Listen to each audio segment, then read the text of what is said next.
Nasa ating linya ngayon ang taga-Oriental Mindoro para po lumahok sa ating pa-contest today sa What's on Your Mind. Tuloy po ang pag-ulan ng biyaya mula pa rin po sa ating mga Happy Anonymous.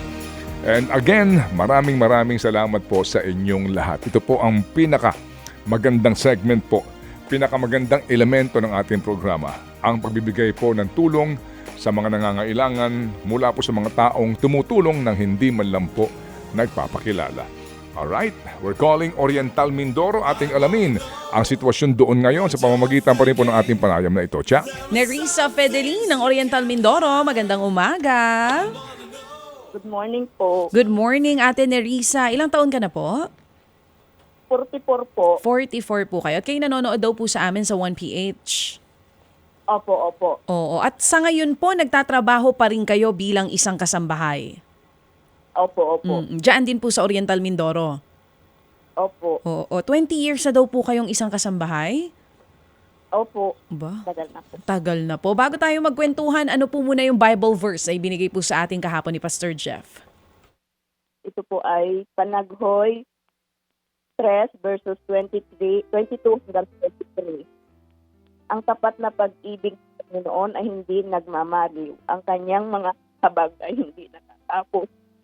Sariwa ang mga iyon tuwing umaga, dakila ang iyong kapatan. Talagang dama mo na ninanamnam niya po yung pagbasa ng ating Bible verse kasi naluluha pa si Nanay Nerissa. Sa explanation po ni Pastor Jeff kahapon, ano pong natutunan ninyo? Ang natutunan ko po ay yung po talagang pag-ibig ng Panginoon po. Talaga hindi po natatapos yun. Araw-araw po talaga ay panibago ng panibago. At talaga po ako'y naniniwala po dun. Pag-ibig ng Panginoon sa atin. At yung sinasabi niyo po kanina na talagang yung pag-ibig at pagmamahal ng Diyos para sa atin na hindi nagbabago, na-experience niyo po yan kahit pa may matindi tayo o kayo na pinagdadaanan. Ano, Ate Nerissa? Opo. Talaga pong istoryadong ko po sa totoong karanasan sa buhay ko po ay yun po ay talagang po na po. Nanay, ano ho bang inyong bigkas sa pangalan yun? Nerissa? Opo, yun po ang pangalan. Nerissa, ano po ang inyong palayaw? Ay marami po akong pangalan. Meron pong Neri. Sa isa ko pong sa bahay po naman ay Isay. Opo. Sige. So, ano pong gusto niyo itawag ko po sa inyo? Neri na lang po. Neri. Okay. Neri, pwede bang kayo na magkwento po sa amin? Maiksi lang pong kwento, no? Opo. Sino po kayo? Saan kayo pinanganak? At ano po ang inyong sitwasyon ngayon? Sige nga po, Nanay Neri. Ako po ay si Mrs. Nerissa Salazar Pidilin po, taga Kawit Gloria Oriental Mindoro po. Ako po ay isang kasambahay po. Dito sa Oriental Mindoro po. At sa pagiging kasambahay ko po ay yun lang po ang ibinubuhay ko sa aking mga anak. Di naman po sapat ang kita ng aking asawa. Yun po. Sa ngayon mismo, sa mga oras na ito, nasaan po kayo, Nay? Nandito po ako sa bahay po nung amo ko na po. Itong amo po ninyo, ano po ang trabaho nito? Ay wala po. Yung mga anak po ang nagapasweldo po sa akin. At kayo pinag-uuwian lamang, Nanay? Opo. Magkano po ang inyong sweldo dyan? 6,000 po. Sa bawat buwan, 6,000. Opo. So, 200 piso po kada araw. May day off po ba kayo? Opo, pag-araw po ng Sabado. Okay. At ito pong mga anak ninyo, 4 ka ninyo, 24, 22, 17 at 13. Opo. Opo. Lahat po ito, mawalang galang lang. Lahat po ito, anak po ninyo sa kinakasama ho ninyo, sa kasama ho ninyo? Yung panganay ko po ay anak ko po, yung sa pagdadalaga po. Okay, sige po. Opo. Kayo ba'y kasal ni Mister? Opo. Saan kayo kinasal, Nanay? Ay sa libreng kasalaan po dito sa barangay po namin. Apo, wala po naman problema yan kung libre yan o ano man. Mas importante nga po ay ika nga po meron ho kayong basbas. Ano po. Sige, ito pong inyong 24 anyos na anak, may asawa na po dito o binata, dalaga? Ay may anak na po siya. So meron na kayong apo? Opo, meron na po. Sa edad yung 44, may apo na po kayo, ha? Opo, isa po. Oo. Ito pong anak niyo nung panganay, lalaki po ito? Babae po. Oo, siya po ay ano na ngayon, separate na po sa inyo, hiwalay na. Opo. Nakapag-aral ho ba ito? Opo. Ano po natapos niya? Ano po, teacher po. Teacher. Nakatapos ng education? Opo. Nakapasa po sa board exam? Nakapasa na po pero nagasimula palaan po siyang magturo. Hindi pa po siya nakakapasok sa public po. Kayo po nagpaaral sa kanya at ang inyong mister? Opo. O talaga? Inyo pong naitawid dito, ha? Opo. Matulungan po po. Sa pagkakasambahay po lamang ninyo? Opo. Ba? Nako Husay, magaling. ang ano, mahaba-habang ano yan, mabiyahe nga, ika nga ang inyong itinakbo para ho ito maitawid. Yung pong, 22, 17 at 13, ano pong sitwasyon? Nag-aaral ho pareho? Nag-aaral po yung pangalawa ko, yung 22 po, ay fourth year college po ngayon. Sige. Dahil po nga ang ano ngayon, ang pang-defense na naman. Opo. 22 anyos, nag-aaral po siya, fourth year college na. Opo. Saan po nag-aaral, nanay? Dito rin sa Pinamalayan po, sa IMIT po. Ano pong eskwelahan ito? State College? Hindi po. May tuition po siya. Sino po nagpapaaral sa kanya? Kayo din at ang mister nyo? Opo. Opo. Yung 17 po, anong grado na? Grade 12 po. Yung 13?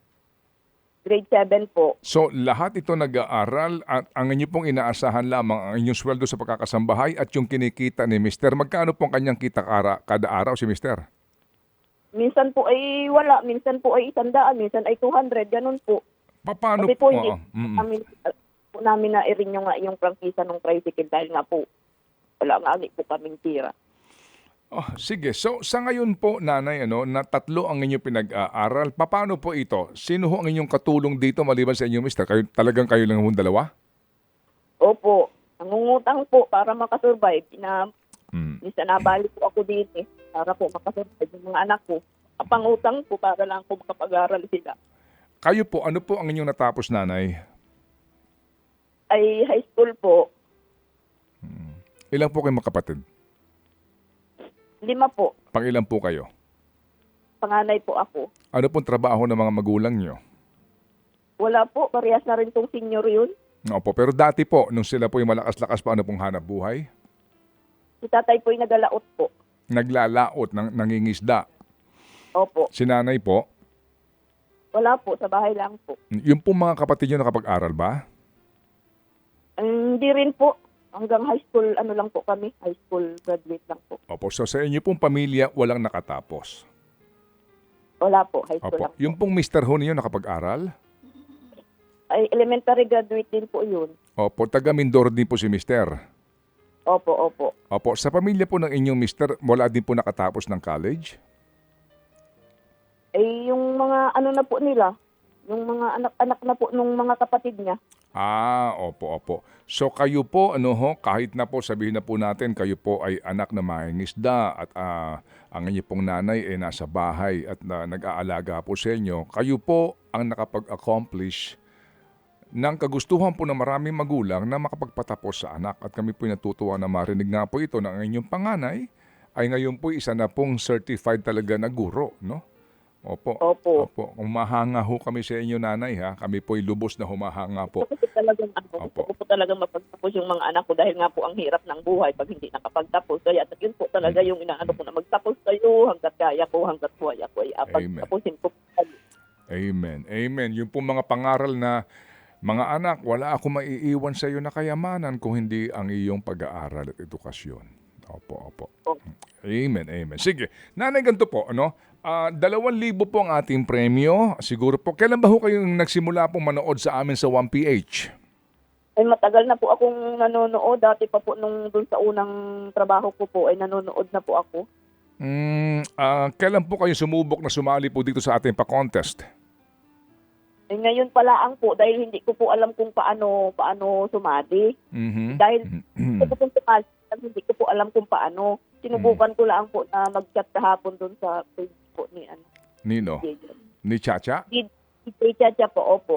Okay. Opo. Sige. Nanay, ganito ha. Kasi po, kung kayo po'y matagal na nanonood sa amin habang kayo po'y nagtatrabaho sa inyong pinapasukan, Mawalang galang lang po, no? Kasi hindi po sa ako'y hindi ho nagtitiwala sa inyo. Pero kung kayo po'y matagal nang nanonood sa amin, pwede ho ba kayo magbanggit lang sa amin? Sino po ang inyong mga naaalalang nanalo na po sa aming programa? Sa inyo po, tumatak sa inyo, nanalo po sa aming programa, tumanggap po ng biyayang ito. Hindi ko na po matatandaan yung mga nanalo, sir. Hindi ko matatandaan yung mga nanalo, pero matagal na po talaga akong nanonood. Kahit hindi yung pangalan, kahit yung kwento. Yung po. kwento. Yung kwento po, yung napangitinan. Ito yung Tapos pinakabago. Opo. Opo, yung nabigyan ng ano po, yung nabigyan ng electric fan, ganun po. Touch po ako dun sa kwento ng mga ano. Opo. Sige po. Kasi po, alam nyo, nanay, marami, hindi na hubale, no? Kasi po sa akin lang ho talaga dito yung pagsasabi ng tapat eh. Alam niyo ho yun, sa amin po walang problema kung kahapon ka lang nanood eh. Di ba? Wala akong problema sa amin kung ikay nanood lamang last week.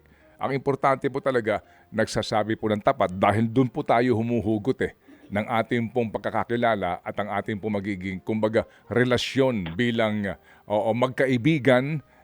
Kung maaari ko po sabihin yon, kasi nga doon nagsisimula yan sa pundasyon po ng trust at pagsasabi po ng totoo at tapat. Sige, so nanay, meron kayong premyo, 2,000 piso. Saan niyo ito balak gamitin? Thank you po. Saan niyo po balak gamitin, nanay? Ay pambaon po ng mga anak ko kasi po kaya po ako nag-chat ay gusto ko po sana ng pustiso. Ay kaso po siyempre ang unahin po ay yung pambaon na ng mga bata. Para sa mga anak. Opo, itong 2,000 piso. Opo. Pambaon po ng inyong mga nag-aaral na anak. Opo. O sige, yan po ang paggagamitan nyo ng 2,000. Opo. Okay, sige. So sa ngayon po, yan po lamang ang inyong pong kabuhayan, pagkakasambahay at si Mr. po ay pagta-tricycle. Opo, yun lang po. Dahil po yung baboy namin ay dati meron ay na ISF po.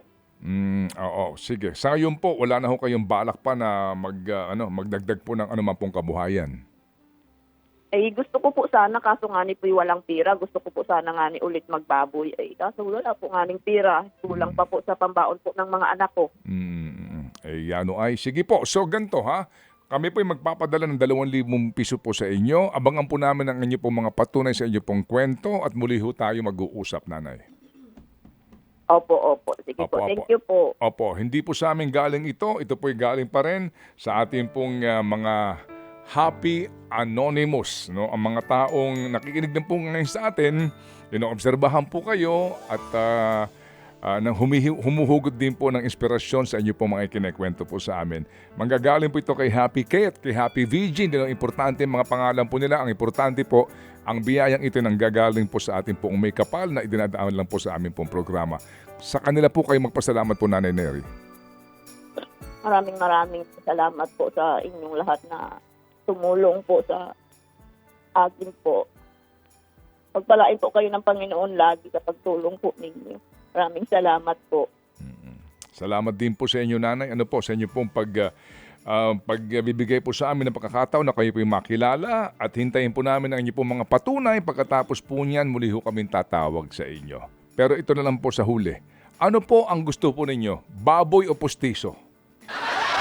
Yun na. Siyempre po, aunahin po yung kabuhayan po, yung baboy. Kahit ako eh.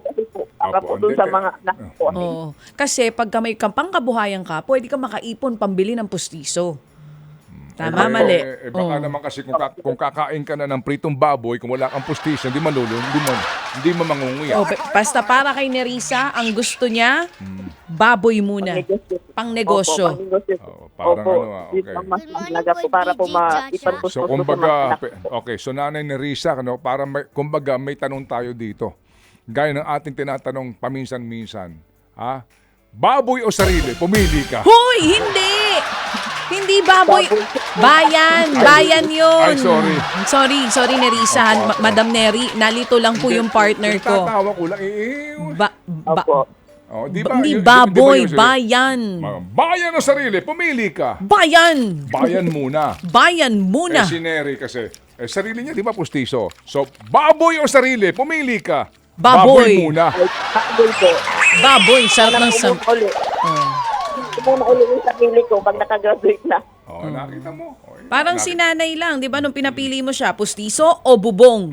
Kung pinili, bubong muna. Bubong. Pero, Oo. syempre dahil mababait yung mga Happy Anonymous natin, nagkaroon pa rin ng pustiso. Natupad pa rin yung pangarap nung unang nabigyan natin ng pustiso. Oh, sige, Pangalawa sige. na pala yun. Oo. Sige, nanay.